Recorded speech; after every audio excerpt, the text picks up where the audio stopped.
Mi cuñada ha cruzado todos los límites imaginables, lleva años obsesionada con mi esposo, y después de una serie de eventos perturbadores, temo por la seguridad de mi familia. Yo tengo 34 años, y mi esposo tiene 35. Estamos juntos desde hace 7 años, casados desde hace 4. Vivimos en un suburbio tranquilo en las afueras de Boston. Nuestra vida era, hasta hace poco, bastante estable. Ambos con trabajos medianamente estables, sin lujos, pero sin deudas aplastantes. Un hijo de 3 años que es lo más lindo que tenemos, y un segundo bebé en camino. Todo eso se suponía que era motivo de alegría, pero no para ella. Desde el primer día en que conocí a la hermana de mi esposo, sentí que algo no cuadraba. Pero no un sentimiento de cuñada celosa típico, no. Era algo más profundo, más crudo. Ella tenía esa forma de mirar, como si yo estuviera invadiendo un espacio que le pertenecía por derecho. No dije nada durante años, porque ¿cómo vas a acusar a alguien de tener sentimientos inapropiados por su propio hermano sin sonar como una lunática? Voy a llamarla C. Ella tiene 33, vive en Nueva York, pero siempre ha tenido una presencia constante en nuestras vidas. Llamadas diarias, visitas espontáneas que coincidían con momentos clave, nuestro aniversario, el baby shower del primer bebé, incluso nuestra luna de miel. Sí. Apareció allá. Dijo que era coincidencia. ¿Quién viaja a Grecia por casualidad el mismo fin de semana que tu hermano está de luna de miel? Lo peor es que mi esposo no lo veía. Él creció con ella muy unidos. Fueron adoptados cuando eran niños, después de pasar por distintos hogares temporales. Esa experiencia los hizo inseparables. Ella siempre fue la única que estuvo ahí cuando nadie más lo estaba, según sus palabras. Así que cada vez que yo señalaba algo extraño, él lo justificaba como C solo se preocupa, C es así con todos, C está pasando por algo. Pero no era con todos, era solo conmigo. Desde el primer momento, noté cómo me ignoraba en reuniones familiares. Me hablaba solo si era absolutamente necesario. Se refería a mí como ella incluso cuando yo estaba al lado. Y, con el tiempo, comenzó a competir por la atención de mi esposo de maneras cada vez más enfermizas. Le enviaba mensajes a medianoche, fotos antiguas de ellos dos abrazados en su adolescencia. Una vez, encontré una nota escrita a mano en su maleta cuando volvimos de un viaje a Vermont. No tenía nombre ni contexto, pero decía, ¿te acuerdas cuando dijiste que nunca amarías a nadie como a mí? Confronté a mi esposo. Él se molestó. No conmigo, sino consigo mismo. Dijo que probablemente había dicho eso cuando eran niños, después de un cumpleaños difícil o algo así. Que todo tenía una explicación. Que no la juzgara. Que ella tenía problemas de salud mental que venía arrastrando desde que tenían 10 años. Me pidió paciencia, y se la di. Durante años. Hasta que pasó lo del ultrasonido. Estábamos en la semana 20. Primera ecografía en la que podríamos saber el sexo del bebé. Invité a mi hermana y mi mamá. Mi esposo, por supuesto, estaba. No invité a C. No porque quisiera hacerla sentir excluida, sino porque era una cita íntima. Pero de alguna manera, ella apareció. Estaba ahí, en la sala de espera. Dijo que justo tenía que visitar a una amiga en Boston y pensó que sería bonito ver al nuevo miembro de la familia. Yo estaba tan desconcertada que ni siquiera pude hablar. Ella se sentó justo al lado de mi esposo, y durante todo el procedimiento, le agarró la mano. Y él, se la dejó agarrar. No porque quisiera, estoy segura, sino porque ya está acostumbrado a evitar el conflicto, porque se criaron en medio del caos, y aprendieron que evitar el drama es más importante que enfrentarlo. Cuando salimos, mi madre me preguntó si yo estaba bien. Dije que sí. Mentí.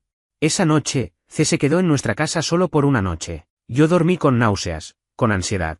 No podía mirar a mi esposo sin pensar en cómo no vio lo que estaba frente a él. Y al día siguiente, encontré su diario. No sé si fue un accidente o si ella quiso que yo lo viera. Estaba abierto sobre la mesa del comedor. No soy de invadir la privacidad de nadie, pero eso no fue casualidad. Y lo que leí ahí no se lo deseo ni a mi peor enemiga. No soy paranoica. Juro que no. Pero ese diario, ese maldito cuaderno lleno de tinta y confesiones que no debieron existir, me rompió algo por dentro. No sé cómo describir lo que sentí al leerlo. Fue una mezcla de asco, rabia y, sobre todo, traición. Porque una cosa es tener intuiciones, sospechas, momentos incómodos. Otra es ver la evidencia escrita, sin rodeos, de que alguien ha estado cultivando una fantasía con tu esposo durante años, y esa persona es su propia hermana. El diario no tenía fechas, o al menos no todas las entradas. Algunas parecían recientes, otras más antiguas, por el estilo de escritura, por cómo hablaba de cosas pasadas. Pero lo que tenían en común todas esas páginas era un tono obsesivo. Adoración mezclada con celos, nostalgia con rencor. Y lo más perturbador, una visión de mi esposo completamente distorsionada. No como su hermano, no como un ser querido de la familia, sino como alguien que le pertenece, como si yo me hubiese metido donde no me corresponde. Leí frases como, No importa cuántos hijos tengan. Él me dijo que yo era su hogar. Cuando ella lo mira, se nota que no lo entiende como yo lo entiendo. A veces pienso en ese día en el lago, cuando me tomó de la mano y me dijo que nunca se alejaría. ¿Mentía? ¿O solo estaba confundido? Yo ni siquiera sé a qué día se refiere. No quiero saberlo. No quiero imaginar a qué edad fue, ni qué contexto hubo. No quiero llenar mi cabeza de imágenes de algo que no tiene sentido, que no debería existir. No terminé de leerlo. Cerré el cuaderno con manos temblorosas y lo metí debajo de una pila de libros. Luego fui al baño, vomité, por el embarazo y por la náusea emocional, y me encerré con el pestillo. Pasé más de una hora ahí sentada en el suelo, con el corazón golpeando como un tambor, tratando de decidir si confrontarla en ese mismo instante o esperar a que se fuera. Al final, no hice ninguna de las dos cosas. Salí como si nada. Me lavé la cara. Me forcé a sonreír. Preparé café como un autómata y le pregunté si quería una taza antes de irse. Ella dijo que no, que ya estaba apurada. Me abrazó. Sí. Me abrazó. Me dijo que me veía radiante, que el embarazo me sentaba bien. Tuvo la cara de decirme eso después de escribir que mi esposo merecía una mujer que no lo arrastrara a la vida doméstica como una correa de perro. Apenas cerró la puerta detrás de ella, llamé a mi hermana. No le conté todo. No podía. Todavía no. Solo dije que estaba preocupada, que algo estaba mal. Mi hermana me conoce desde siempre, y sin hacer muchas preguntas, me dijo que agarrara al niño y me fuera a su casa por el día. Y eso hice. Mi esposo no volvió hasta la noche. Cuando entró por la puerta, su cara era la de siempre, sonriente, cansado, con esa mirada que siempre me hacía sentir segura. Pero ya no me sentía segura. No porque él me hubiese fallado, sino porque había estado ciego demasiado tiempo, o porque no había querido ver. Le conté del diario. No todo, pero lo esencial. Su reacción fue la más frustrante que podía esperar, negación. No la típica negación enfurecida, más bien la resignada. La de alguien que ha visto demasiadas cosas raras y ya no sabe cómo separar la rareza del peligro. Seguro que está exagerando las cosas. Tiene una forma rara de expresarse. Ya sabes cómo es ella. Levanté la voz. Le dije que no, que esto no era una metáfora o una hipérbole emocional. Que su hermana había estado escribiendo fantasías sobre él, y que no era sano, ni normal, ni justificable. Me escuchó, sí. Pero en su cara vi esa lucha interna, entre protegerme a mí y proteger a la imagen que tiene de su infancia, de su hermana, de su familia rota que solo funcionaba gracias a su vínculo con ella. Y después soltó la bomba. Hace unos años, ella me dijo que tenía sueños conmigo. Sueños, íntimos. Me quedé helada. ¿Y qué hiciste? Le pregunté, apenas respirando. Le dije que estaba mal, que necesitaba ayuda, que éramos hermanos, que no era algo de lo que reírse. Pero después, ella lloró. Se puso a temblar. Me rogó que no dijera nada. Y yo no dije nada. Me dolió. Mucho. Porque entendí que mi esposo, por miedo, por compasión, por no romper más lo que ya estaba quebrado, eligió callar. Y ese silencio alimentó algo que ahora estaba fuera de control. Esa noche no dormimos juntos. Me fui a la habitación de huéspedes. Él no insistió. Creo que también necesitaba estar solo. A la mañana siguiente, cuando bajé, lo encontré con el diario en las manos. Lo había leído. ¿Entero? Me miró y dijo, no puedo más. Desde ese momento, todo cambió. Él tomó decisiones que yo no esperaba. Llamó a sus padres, llamó a un terapeuta, bloqueó a su hermana del teléfono. Me prometió que no volvería a permitir que ella cruzara nuestros límites. Me abrazó y lloró. Lloramos los dos. Fue una de esas conversaciones crudas donde ya no queda nada más por esconder. Pero nada en esta vida es tan simple, porque su hermana no es solo una persona más que puedes sacar de tu vida como quien bloquea a un contacto en redes sociales. Ella forma parte de un tejido más amplio, de una familia compleja, de un pasado que él no puede borrar. Y aunque ahora está tomando medidas, lo que vino después fue aún peor. Porque cuando una persona obsesiva siente que está perdiendo su control, no se retira en silencio. Las primeras señales de que C no iba a aceptar su exclusión aparecieron en menos de 48 horas. Mi esposo, lo llamaré simplemente E, había bloqueado su número, pero aún así comenzaron a llegar mensajes desde otros contactos, números que no teníamos registrados. Algunos venían con nombres falsos, otros directamente en blanco. El patrón era siempre el mismo, mensajes largos, erráticos, mezcla de súplicas y reproches. Uno de los primeros decía, sé que te hicieron hacerlo, sé que ella está manipulando todo. Tú no eres así. Tú no me harías esto. No después de todo lo que vivimos. No después de lo que me prometiste. Lo más enfermizo era cómo cambiaba de tono dentro del mismo mensaje. Pasaba de acusarlo de traición a suplicarle que no la dejara hundirse. Le decía que ella, yo, estaba contaminando su memoria, que pronto él no sabría diferenciar lo que era real de lo que le habían implantado. que los recuerdos de su niñez, de cuando compartían una habitación, de cuando ella lo cuidaba en silencio, estaban siendo borrados por una mujer que nunca entendió lo que significa amar desde las raíces. Yo no tenía idea de que alguien pudiera llegar tan lejos emocionalmente sin haber cruzado esa línea física, porque todo en sus palabras parecía una historia de expareja despechada, de alguien que había compartido una relación íntima y no podía soltar. Pero eso era lo peor de todo, no la compartieron. Nunca existió más allá de su cabeza. Ella construyó esa narrativa a lo largo de los años, gota a gota, momento a momento, hasta convencerse de que tenía algún derecho sobre él. Y ahora que él le cerraba la puerta, ella estaba en guerra. En ese punto, empezó a tener pesadillas. Dormía poco. Se despertaba sobresaltado, murmurando cosas que no entendía. Me confesó que tenía miedo, no tanto por él, sino por mí, por nuestro hijo, y por el bebé que estaba en camino, que sentía que todo esto se le había ido de las manos y que quizás nunca lo había tenido bajo control, que pensaba que ignorarla era la forma más compasiva de actuar, pero que eso solo la dejó crecer en una dirección equivocada, como una planta torcida que nadie se atrevió a podar. Le dije que no podíamos seguir así, que necesitábamos protegernos, no solo físicamente, sino emocionalmente. Ya no se trataba de ella solamente, se trataba de nuestra paz, nuestra salud mental, la seguridad del hogar. Así que tomamos una decisión: cambiar nuestros números de teléfono, instalar cámaras nuevas en casa, reforzar la cerradura, y cortar cualquier contacto indirecto con C. Eso incluía a los padres de E, que aunque eran personas buenas y bien intencionadas, todavía tenían la esperanza de ayudarla sin enfrentar el problema real. Porque claro, para ellos, C seguía siendo su hija que había sufrido demasiado desde niña, que tenía problemas de apego, pero nunca malas intenciones. Les explicamos que no era cuestión de juzgar, sino de poner límite, que lo que ella sentía por su hermano no era solo inapropiado, era peligroso. Y no solo para nosotros, sino para ella misma, porque vivir anclada a esa fantasía era una forma de autodestrucción lenta. Ellos lo tomaron con la gravedad que ameritaba, pero aún así hubo ese aire de incomodidad. Como si por hablar de lo que nadie quería mirar, estuviésemos rompiendo una especie de pacto familiar tácito. Una noche, mientras cenábamos en silencio, y apenas probaba bocado últimamente, recibimos una llamada por el teléfono fijo. Casi nadie nos llamaba por ahí. Pensamos que era algún error o spam. Pero atendió. Al principio, silencio. Después, una voz temblorosa. Era ella. No me corten. Solo quiero escuchar su voz una vez más. Colgó. Se levantó, fue hasta el teléfono, lo desenchufó, lo guardó en una caja y no dijo una palabra más el resto de la noche. 2 días después, nos enteramos que había intentado presentarse en su trabajo. Había preguntado por él en recepción, diciendo que era una visita de emergencia familiar.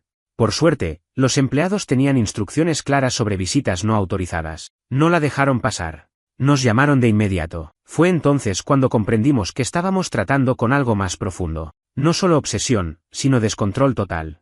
Habló con su jefe. Le explicó parcialmente la situación. El jefe, por suerte, fue comprensivo. Le permitieron trabajar unos días desde casa mientras veíamos cómo actuar.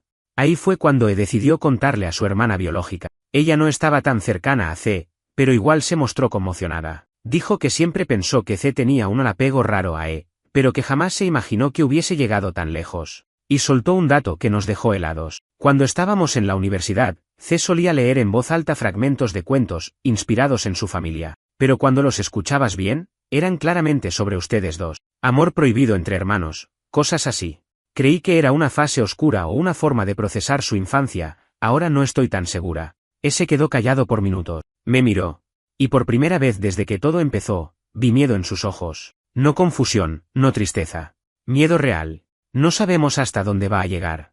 Y tenía razón. Porque la siguiente vez que C apareció, no fue a través del teléfono. Fue en persona. Fue un sábado. Llovía con esa intensidad pesada que hace que todo se vea más gris de lo que ya está. Yo había dormido muy poco, el embarazo no me estaba dando tregua y llevaba varios días más callado que de costumbre. Estaba en la cocina, preparando panqueques para nuestro hijo, cuando escuché el timbre sonar.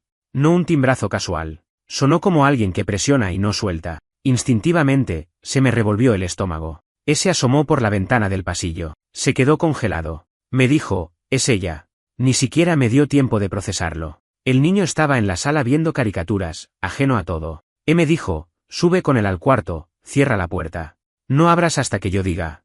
Lo hice sin discutir. Llevé a nuestro hijo arriba con una excusa tonta, algo de jugar en la fortaleza secreta, y lo metí en nuestra habitación. Cerré la puerta. Y esperé. Desde la escalera, podía oír sus voces. Primero, baja. Después, más alta. Ella estaba llorando. Lloraba con esa desesperación que no es de tristeza, sino de rabia. No escuchaba todo con claridad, pero se colaban frases: no puedes odiarme por sentir, ella te lavó el cerebro, yo estuve antes que ella. Y por primera vez, no se contuvo. Le dijo que estaba enferma, que necesitaba ayuda, que no iba a permitir que se acercara más a nosotros. Le dijo que la amaba como hermana, pero que lo que ella sentía no era amor, era una distorsión, una enfermedad que nadie quiso ver a tiempo. Fue entonces cuando ella empezó a gritar. Un grito animal, crudo.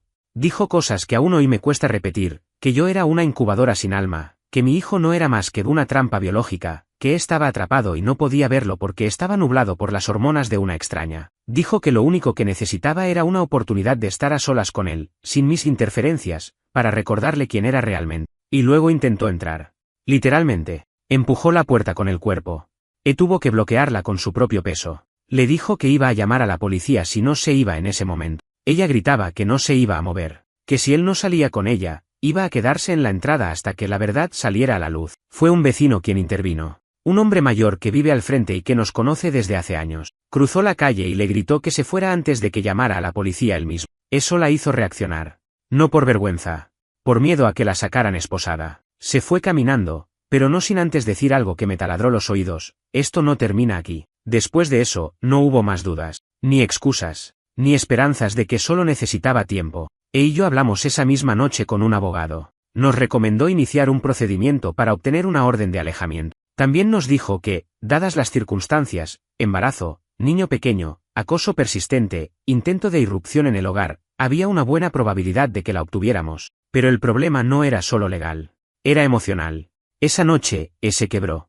Se sentó en el piso de la sala y lloró como un niño. Me dijo que nunca se sintió tan culpable en su vida, que debió cortar esto hace años, que tenía miedo de que el daño ya estuviera hecho, de que algo en mí se hubiese roto para siempre por culpa de todo esto. Y no le mentí, sí, algo se había roto. Mi sensación de seguridad, mi confianza en su juicio, mi creencia de que podíamos lidiar con cualquier cosa mientras estuviéramos juntos. Pero también le dije algo importante: aún estamos a tiempo de reconstruir. Lo que no podemos hacer es seguir ignorando, fingiendo, esperando a que ella cambie, porque no va a cambiar, no sin ayuda real.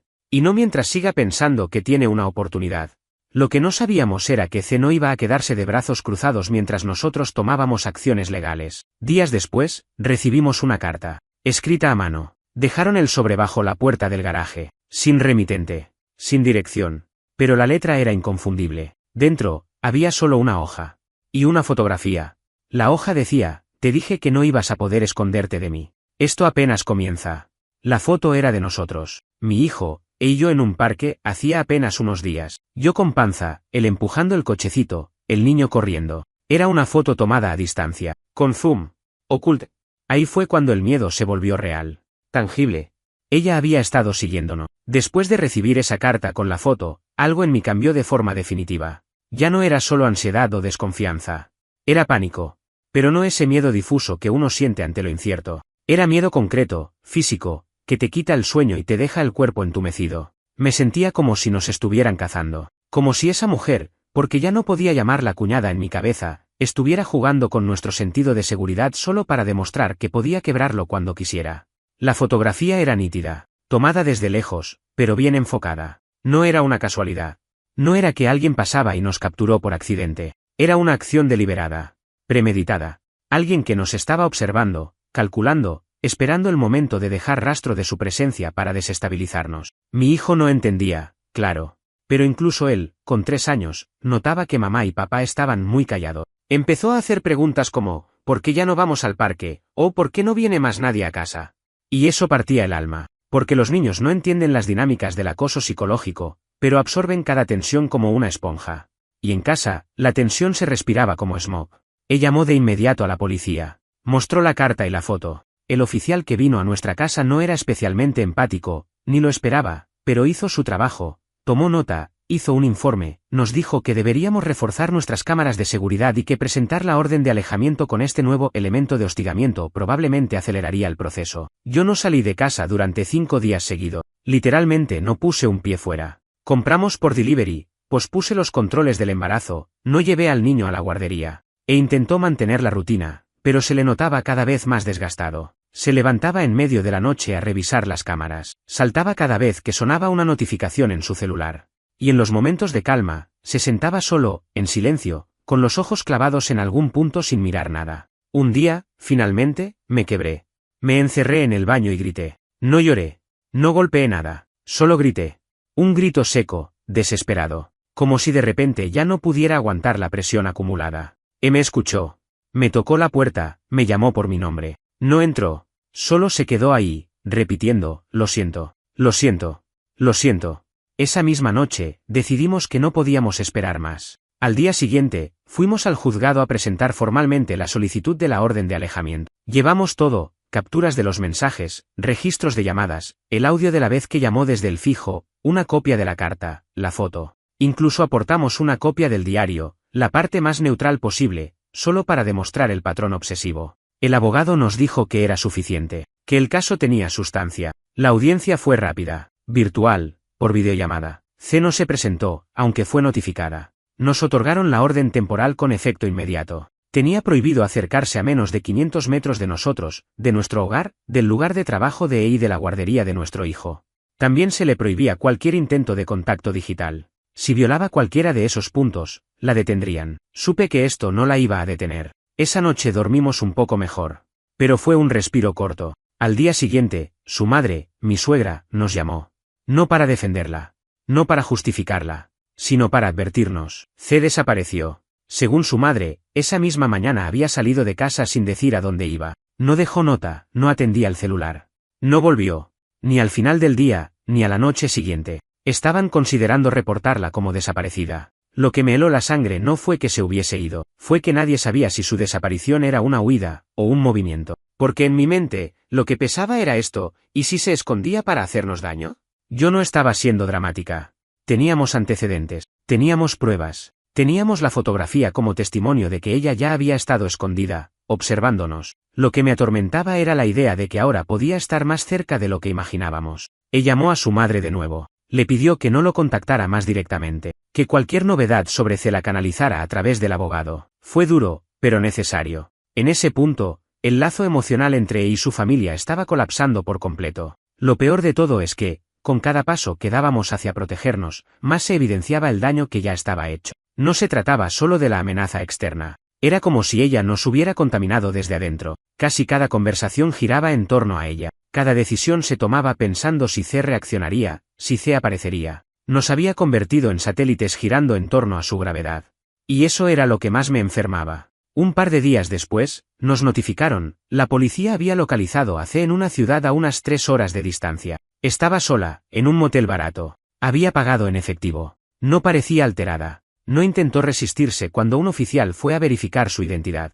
Dijo simplemente, estoy viajando. Necesitaba tiempo para pensar. No la detuvieron. Técnicamente, no había violado la orden aún. Pero el mensaje era claro, no estaba tan lejos como pensábamos. Y eso nos mataba por dentro. Después de esa última notificación, el aviso de que C estaba en una ciudad a apenas 3 horas de distancia, la realidad se hizo insoportable. Ya no podíamos fingir que estábamos resolviendo las cosas, o que todo se calmaría pronto, porque lo que pasaba no era una crisis familiar. No era una discusión. No era algo que pudiera hablarse y olvidarse. Estábamos bajo amenaza real, constante, silenciosa. Y lo más jodido de todo, venía de adentro, de alguien que en teoría debería haber sido parte de nuestra red de apoyo. Ese fin de semana, me propuso algo que, al principio, me pareció extremo, irnos. Alquilar una casa en otro estado por un tiempo, cerrar redes sociales, dejar la ciudad al menos hasta que el bebé naciera. Yo estaba en el 7º mes de embarazo, cansada, agotada mental y físicamente, y la idea de empacar y largarme con un niño pequeño me parecía casi absurda.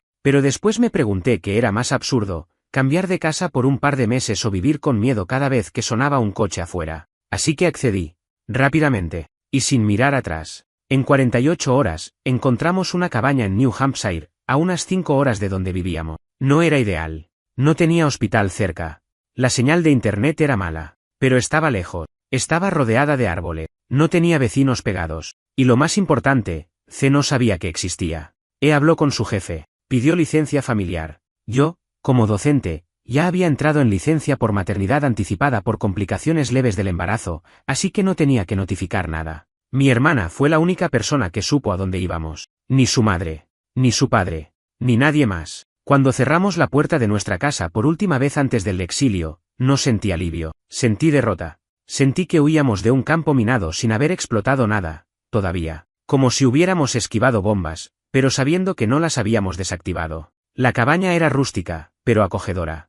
Y durante la primera semana, vivimos en algo que podría describirse como calma artificial. Jugábamos con nuestro hijo en la sala, leíamos, cocinábamos juntos. Me daba masajes en los pies por las noches, y por momentos sentíamos que estábamos desconectados de la pesadilla. Pero esa calma era como una sábana muy delgada, sabías que debajo estaba el suelo frío. Una madrugada, se despertó sobresaltado. Tuvo un sueño con C. No un sueño íntimo, ni siquiera perturbador en ese sentido. Soñó que ella entraba a la casa, sin expresión, con una caja en las manos, y que le decía, esto es lo que querías, paz. Luego dejaba la caja en la mesa, y cuando él la abría, estaba vacía. Se despertó con la garganta seca, con las manos temblorosas. Lo abracé hasta que se durmió, pero yo ya no pude volver a cerrar los ojos. Ese mismo día, me di cuenta de algo, esa mujer había dejado una herida emocional permanente en nosotros. Incluso lejos, incluso sin contacto, incluso con la ley de por medio, seguía incrustada en nuestras mentes como un virus. Yo no sabía si podría volver a ser el mismo, si nosotros dos podíamos volver a la confianza sin fisuras que alguna vez tuvimos, porque aunque yo lo creía cuando me decía que nunca pasó nada, que jamás la alentó, que fue ciego pero no cómplice, igual me preguntaba. No por celos, sino porque el ser humano duda, especialmente cuando algo tan retorcido como esto toca lo más íntimo de tu hogar. Y esa grieta empezó a crecer. Tuvimos una discusión, pequeña, pero hiriente. Yo le pregunté por qué nunca se lo contó a nadie. Lo del diario, lo de los sueños que ella le decía tener, lo del apego excesivo desde la adolescencia. Él me respondió lo mismo de siempre, que era por vergüenza, por miedo a que no le creyeran, porque creció normalizando lo anormal. Le dije que eso ya no bastaba. Le dije que yo necesitaba saber que, si algo así volvía a suceder con otra persona, él no se quedaría callado por años. Me miró, con dolor, con culpa, y dijo algo que todavía resuena en mi cabeza, no puedo prometerte que no voy a fallar de nuevo, pero puedo prometerte que no voy a ignorar nada más. No fue la respuesta que quería, pero fue honesta. Y en medio de tanta basura, eso era lo mínimo que podía sostenernos. Los días pasaban lento, cada mensaje de mi hermana era una gota de aire fresco. Nos mantenía al tanto, sin decir mucho, solo lo necesario. En uno de esos mensajes, nos avisó que C estaba bajo vigilancia médica, que la habían internado, que su madre había logrado convencerla de que se entregara después de un episodio extraño en casa, donde aparentemente empezó a hablar sola y a repetir frases en voz alta como si estuviera reviviendo alguna discusión. No dijo nada cuando le conté. Solo se sentó en el porche. Miró al bosque por casi una hora, en silencio. Al día siguiente, volvió a hablar con su terapeuta, y me pidió que lo acompañara. Fuimos juntos a una videollamada. Y ahí, por primera vez, escuché cómo contaba su infancia sin filtro, sin idealizaciones. Habló de los hogares temporales, del abandono, de cómo C era su único punto fijo cuando todo lo demás fallaba, de cómo la relación se fue tornando dependiente, de cómo confundió lealtad con deuda emocional, de cómo permitió que esa lealtad nublara los límites, y de cómo, en el fondo, siempre supo que algo estaba mal. La terapeuta no lo juzgó.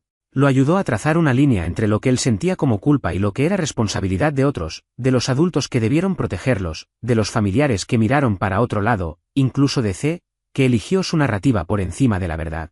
Cuando terminamos la sesión, me miró. Y me dijo, si me das tiempo, voy a sanar esto, pero necesito que sigas conmigo. No por obligación, no por el bebé, por nosotros. Y le dije que sí. Con miedo. Pero sí. Porque aunque esta historia nos había reventado por dentro, aún sentía que, de alguna forma, no estaba terminada. Y no lo estaba.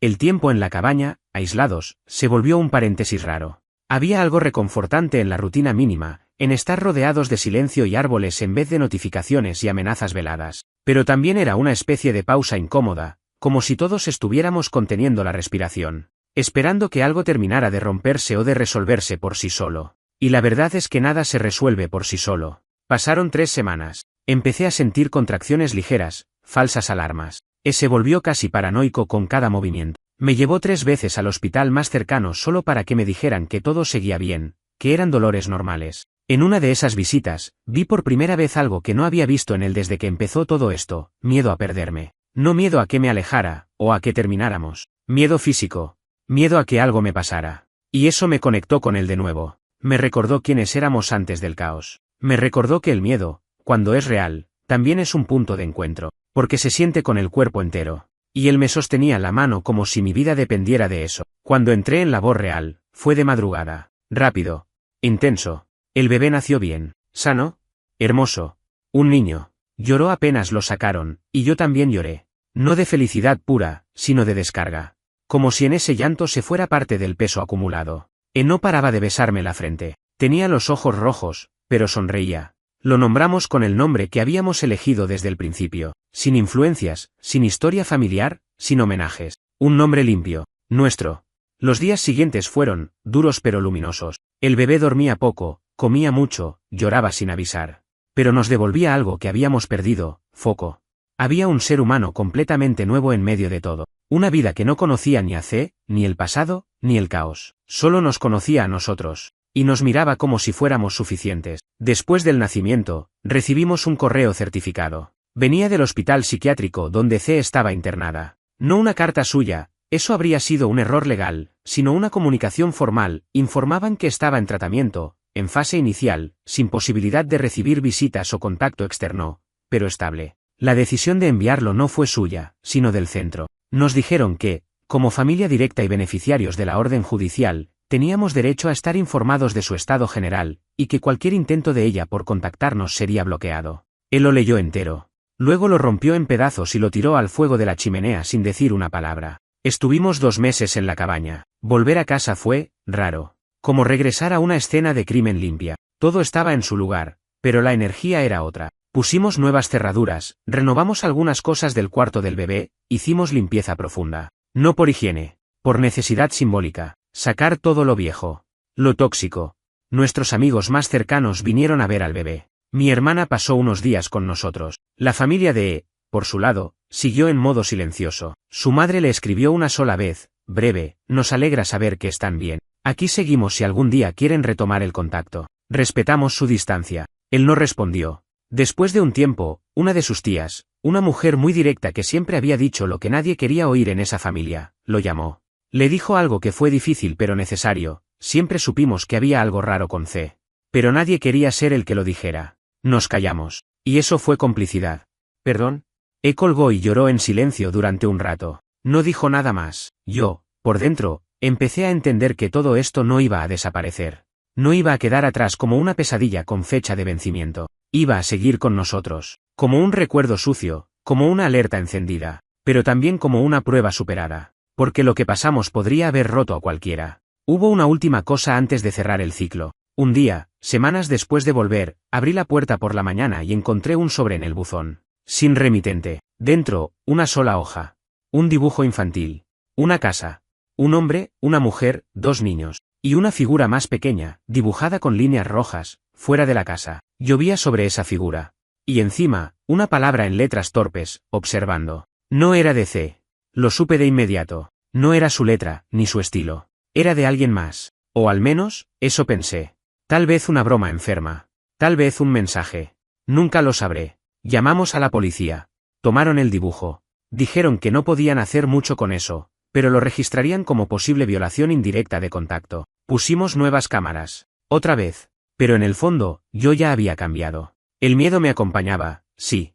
Pero también algo más fuerte, la certeza de que ya no íbamos a ser vulnerables. Porque el amor, cuando se sobrevive a una prueba tan retorcida, no vuelve igual. Pero a veces, cuando no muere, se vuelve más feroz, más protector, más real. Volver a la normalidad es una frase que suena bonita, pero es una ilusión. Después de algo así, no hay normalidad posible, solo una nueva versión de vida, una rutina reconstruida desde lo que quedó en pie. Y aunque eso no suena esperanzador, en realidad tiene algo poderoso. Todo lo que sigue después de una experiencia límite se siente ganado, no dado. Los meses siguientes fueron así. Quietos por fuera, pero con mucho movimiento interno. Dormíamos poco, no solo por el bebé, sino porque las noches todavía traían eco. A veces, se levantaba sobresaltado. Yo me despertaba en modo alerta si escuchaba un ruido fuera de lugar. El buzón se convirtió en un punto de tensión. Lo abría como quien corta un cable en una bomba casera, con cautela, con miedo a lo que pudiera encontrar. Pero no volvió a aparecer nada raro. Ni cartas, ni fotos, ni dibujos. El tiempo pasó, y cada día sin noticias de C era una mezcla de alivio y duda. Porque el silencio no siempre es paz. A veces es solo un intermedio. Pero también aprendí a dejar de vivir esperando la siguiente señal. No por ingenuidad, sino por salud mental. La terapeuta lo explicó bien, dejar de estar en modo defensa es una forma de curarse. Y yo seguimos en terapia, por separado y juntos. Fue incómodo al principio, especialmente para él. Tuvo que reescribir muchas verdades que traía desde niño. Tuvo que admitir que lo que para él era protección muchas veces fue abandono emocional disfrazado. Y que su hermana, a pesar de las circunstancias que vivieron, había cruzado una línea que él no supo ver, pero que no era su culpa. No entera, al menos. Yo también tuve que enfrentar cosas feas. Mi rabia, mi resentimiento, mi sensación de que él me falló al no haber sido más firme desde antes. Tuve que entender que vivir en alerta no podía ser mi estado permanente. Y sobre todo, que criar a mis hijos desde el miedo sería repetir el mismo patrón que jodió tanto a esa familia. Porque esa es la parte más jodida de todo, cuando te toca proteger a tus hijos de alguien que, en otro universo, debería haber sido parte de su red de amor. C era su tía. Su sangre por adopción, sí, pero sangre en historia, en vínculo, en presencia. Y ahora era una figura prohibida, una sombra que no podíamos nombrar sin encender alarmas internas. Un día, sin planearlo, y yo hablamos sobre el futuro con una claridad que no habíamos tenido desde hacía mucho. Me preguntó si pensaba en mudarnos definitivamente. Yo le dije que no lo descartaba, que empezar en otro estado podría ser más sano, que me daba miedo que en algún momento ella volviera, que se reinsertara en el círculo familiar por la puerta de atrás, con alguna excusa médica, y que alguien le abriera la puerta sin avisarnos. Él no dudó. 2 meses después, vendimos la casa. Nos fuimos más lejos de lo planeado. Oregón. Un cambio completo. Paisaje, clima, ritmo. Casi nadie sabía. Solo nuestras hermanas, 2 amigos cercanos y nuestro abogado. Fue un proceso desgastante, pero también liberador. Cambiar de casa es difícil. Cambiar de vida, más aún. Pero hay una energía extraña en dejar atrás un lugar que te hirió. Es como cerrar una habitación y tirar la llave al río. Allá, empezamos de nuevo. Trabaja en algo completamente diferente ahora. Consultoría remota. Yo también cambié de rubro. Dejé la docencia formal y empecé a trabajar con familias en programas de apoyo comunitario. No lo hice para sanar a otros ni como misión redentora. Lo hice porque necesitaba sentir que podía intervenir antes de que alguien pasara por lo que nosotros pasamos. Al menos, intentarlo. Nuestro hijo mayor está en una escuela pequeña, con niños que trepan árboles y aprenden a plantar huerto. El bebé está sano, fuerte, curioso. Y nosotros, bueno, nosotros estamos en obra. Todos los días, pero juntos, con heridas, sí. Pero sin mentiras, sin negaciones. Nunca más supimos de C directamente. Según su madre, sigue en tratamiento, bajo supervisión, medicada. No ha pedido vernos. No ha intentado comunicarse. No sabemos si por respeto, por miedo o por estrategia. A esta altura, no importa. No queremos saber. A veces, cuando todo está en silencio y los niños duermen, pienso en ese primer día en que conocí a C. En cómo me ignoró mientras hablaba con E. En cómo ya desde entonces había algo en su forma de mirarlo que no cuadraba. Y en cómo, durante años, dudé de mi propia percepción. Me hacían sentir paranoica, celosa, controladora.